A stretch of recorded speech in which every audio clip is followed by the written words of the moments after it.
بسم الله الرحمن الرحيم والصلاة والسلام على أشرف المرسلين. Salam alaikum, bonjour tout le monde. Aujourd'hui, je vais proposer un sujet qui a été fait à l'Université Abdelrahman Mira, Bjaya, Faculté de technologie, département de génie électrique, filière télécommunications. La date à concours Kent le 16 novembre 2019. La durée, c'est 1 heure et demie. Spécialité pour réseau et télécommunications et système de télécommunications. Donc, c'est un concours d'accès au doctorat LMD, l'épreuve communication et réseau. On va commencer par la partie numéro 1 pour communication numérique avancée sur 12 points. La partie numéro A, donc soit le schéma bloc d'un émetteur CDMA, Code Division Multiple Access, représenté sur la figure numéro 1. On suppose que le générateur de données émet grand N symbole de durée grand T avec un débit grand D. Les symboles seront notés un ensemble de BK pour K appartient à l'intervalle qui varie de 0 jusqu'à grand N moins 1. Bien sûr, après étalement par un code. La séquence aura pour expression un ensemble de Cn pour n appartient à un intervalle qui varie de 0 jusqu'à grand N indice C moins 1, sachant que grand N indice C, c'est le nombre de chips obtenus avec un débit grand D indice C.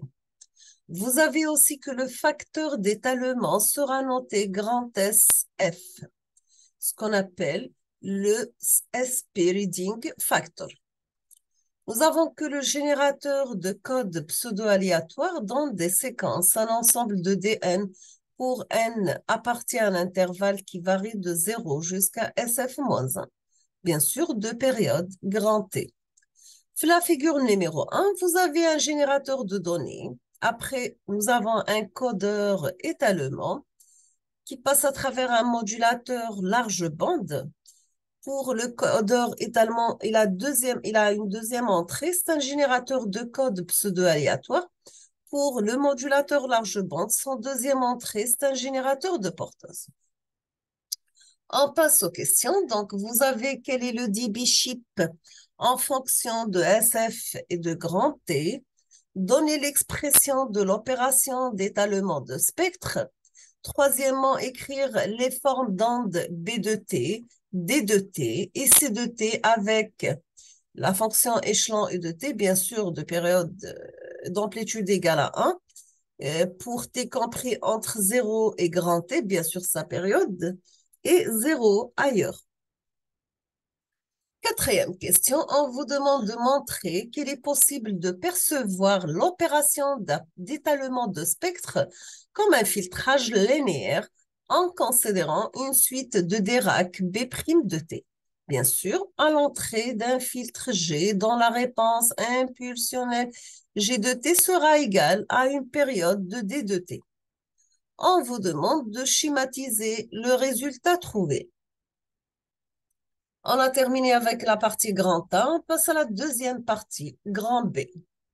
Dans cette partie, il est demandé dans cette partie de réaliser la technique d'étalement de spectre, le CDMA, ce qu'on appelle Code Division Multiple Access, pour la transmission de symboles.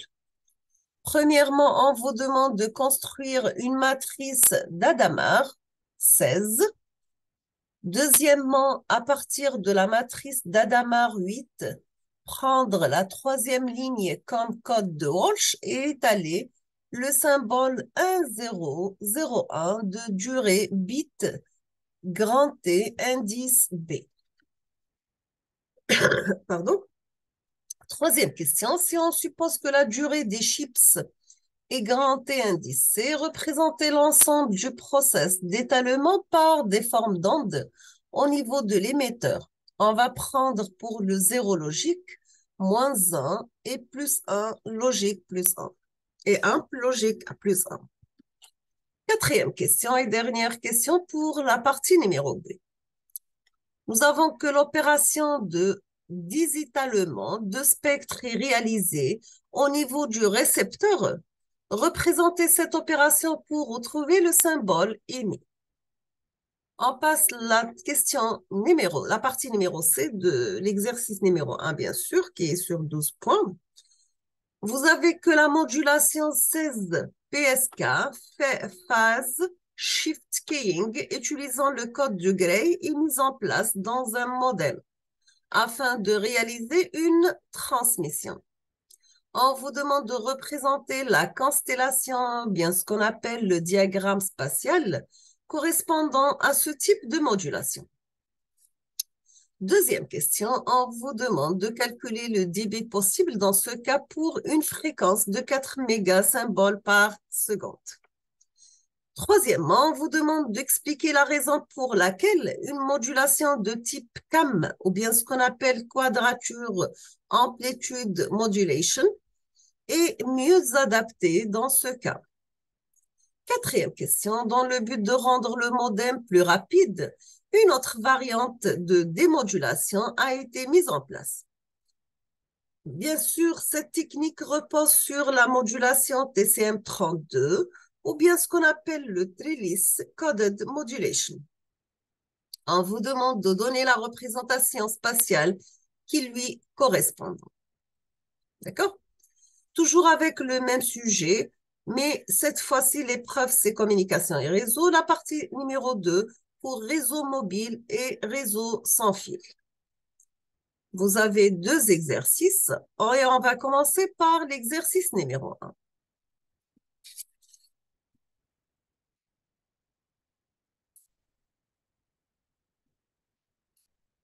Donc, soit un opérateur GSM disposant d'une bande de fréquence de 8,4 MHz. Vous avez UL et DL.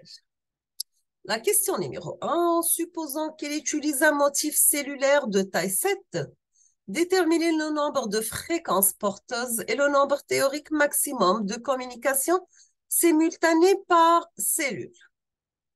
Deuxièmement, en réalité, parmi les time slots dont dispose l'opérateur, vous avez un TS est réservé pour le contrôle commun et la diffusion. Vous avez 2 TS pour fournir des canaux de signalisation point à point et le reste pour les canaux de trafic utilisateur. La première question, la partie numéro 2, c'est bien si le contrôle d'un utilisateur exige 2% d'un canal de signalisation, combien de mobiles peuvent être actifs dans la cellule? La question numéro B, quel est le nombre maximum de communications téléphoniques simultanées par cellule? La question numéro C, si un abonné téléphone en moyenne 18 minutes pendant les 6 heures de pointe de la journée, quel est le nombre moyen de communications téléphoniques simultanées? L'exercice numéro 2, donc soit un réseau Wi-Fi travaillant à la vitesse de 11 MB par seconde. Vous avez que les cartes d'accès ainsi que le point d'accès peuvent moduler leur puissance d'émission. Maintenant, si l'on diminue la puissance du point d'accès, quelle est la conséquence sur la taille de la cellule? Et montrer qu'il faut beaucoup plus de points d'accès pour recouvrir un même territoire. Troisièmement, quelle est la conséquence sur la capacité globale du réseau? Et on termine avec la dernière question.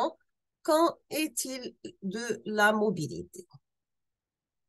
Donc, nous sommes arrivés à la fin de cette vidéo et ce sujet de concours de doctorat 2019 BGEA, communication et réseau. Je vous remercie infiniment pour votre attention. Comme toujours, n'hésitez pas si vous avez des questions et je vous propose de faire vous-même la solution de sujet et vous m'envoyez la solution par mail pour une correction. Merci beaucoup et à la prochaine.